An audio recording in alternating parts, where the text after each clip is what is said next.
Salam sehat dan produktif, kawan-kawan. Bertemu kembali dengan Dr. Agus dan Dr. Esti. Bayangkan sebuah lokasi konstruksi yang besar. Menara baja dan beton menjulang tinggi. Ratusan pekerja bergerak dengan tujuan yang jelas. Tindakan mereka tersinkronisasi. Tarian kemajuan yang rumit ini bergantung pada dua elemen mendasar, dokumentasi dan komunikasi. Inilah pondasi dari tempat kerja yang aman dan produktif. Tidak hanya di konstruksi, tetapi di setiap industri. Dokumentasi menyediakan cetak biru untuk keselamatan, menguraikan prosedur, mengidentifikasi bahaya, dan melacak insiden. Komunikasi menghidupkan cetak biru ini, memastikan setiap pekerja memahami risiko yang terlibat dan cara menguranginya. Bersama-sama, keduanya membentuk dasar sistem manajemen keselamatan yang kuat. Tanpa dokumentasi yang jelas dan mudah diakses, pekerja seperti menavigasi ladang ranjau potensi bahaya tanpa peta. Demikian pula, gangguan komunikasi dapat dengan cepat meningkatkan insiden kecil menjadi peristiwa bencana. Pentingnya elemen-elemen ini tidak bisa dilebih-lebihkan. Mereka adalah perbedaan antara tempat kerja di mana keselamatan hanya dipikirkan belakangan dan tempat kerja di mana keselamatan terjalin dalam setiap aspek operasi.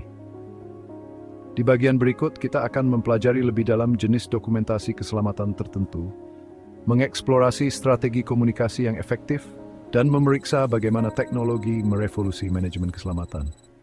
Dengan memahami dan menerapkan prinsip-prinsip ini, kita dapat menciptakan tempat kerja di mana setiap pekerja pulang dengan selamat dan sehat. Dokumentasi dalam konteks keselamatan kerja bukan hanya tentang mengisi lemari arsip. Ini tentang menciptakan cetak biru yang hidup dan bernafas yang memandu setiap keputusan dan tindakan yang berhubungan dengan keselamatan.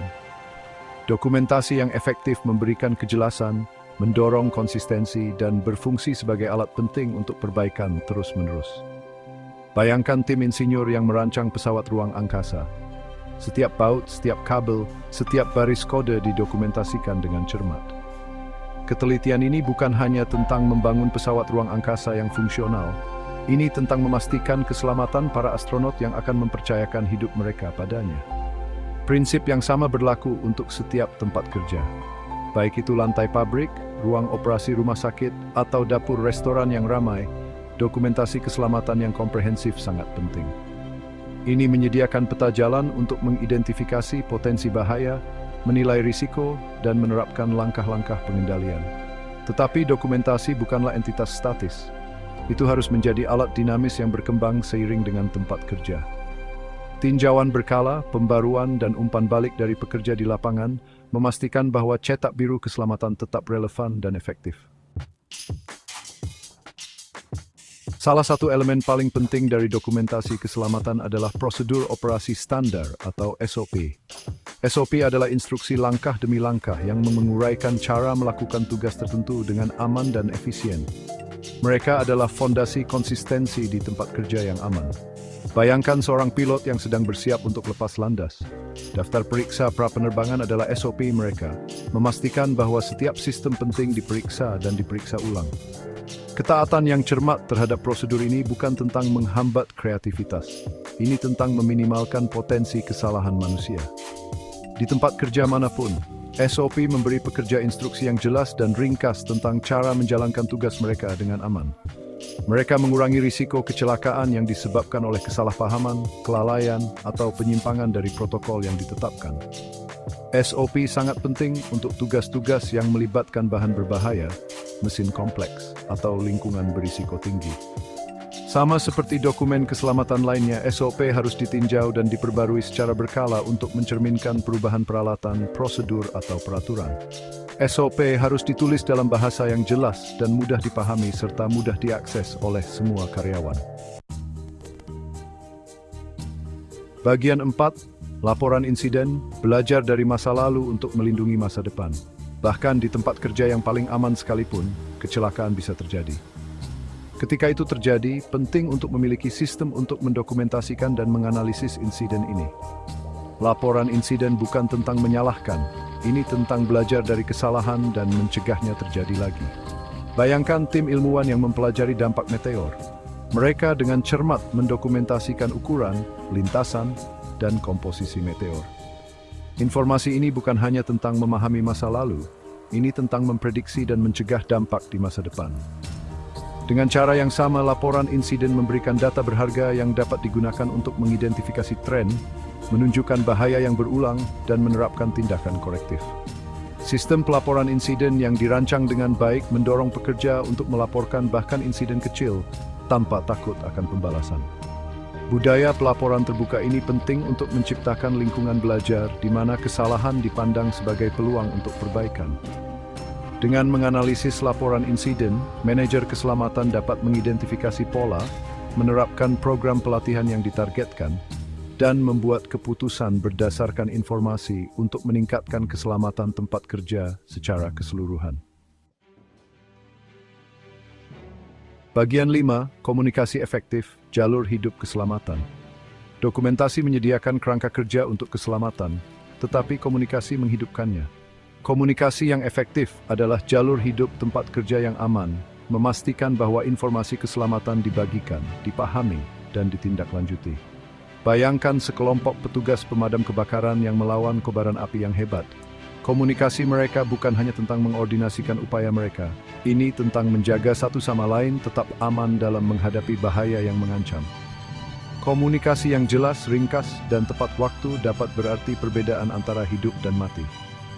Di tempat kerja manapun, komunikasi yang efektif sangat penting untuk menyampaikan prosedur keselamatan, melaporkan bahaya, dan menanggapi keadaan darurat.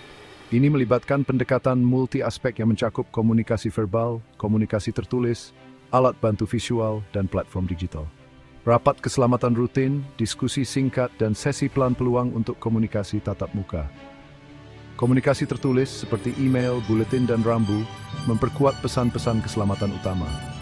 Alat bantu visual seperti infografis dan rambu peringatan memberikan pengingat yang jelas dan ringkas. Platform digital, termasuk modul e-learning dan aplikasi seluler, menawarkan cara inovatif untuk melibatkan pekerja dan memberikan pelatihan keselamatan. Bagian 6, teknologi sekutu modern dalam manajemen keselamatan. Di era digital saat ini, teknologi merevolusi cara kita mengelola keselamatan di tempat kerja. Dari sistem manajemen dokumen berbasis cloud hingga aplikasi pelaporan insiden yang canggih, teknologi menyediakan alat yang ampuh untuk meningkatkan dokumentasi keselamatan, merampingkan komunikasi, dan menciptakan lingkungan kerja yang lebih aman. Bayangkan tim astronom yang menggunakan teleskop canggih untuk mengamati galaksi yang jauh. Teknologi memungkinkan mereka untuk melihat lebih jauh, menganalisis data lebih efektif, dan membuat penemuan inovatif. Demikian pula, teknologi memberdayakan para profesional keselamatan untuk mengelola risiko secara lebih proaktif dan efektif. Sistem manajemen dokumen digital menyediakan platform terpusat untuk menyimpan, mengakses, dan memperbarui dokumen keselamatan.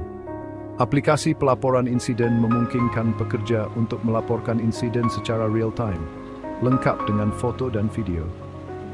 Platform e-learning menawarkan modul pelatihan interaktif yang menarik dan efektif.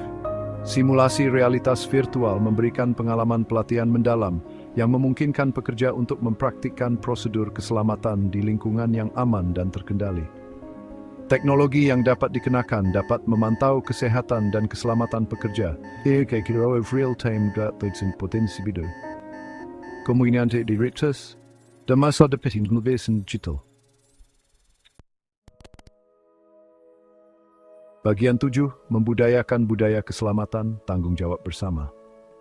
Menciptakan tempat kerja yang aman bukan hanya tanggung jawab manajer keselamatan, ini adalah upaya kolektif yang membutuhkan partisipasi aktif dari semua orang dalam organisasi.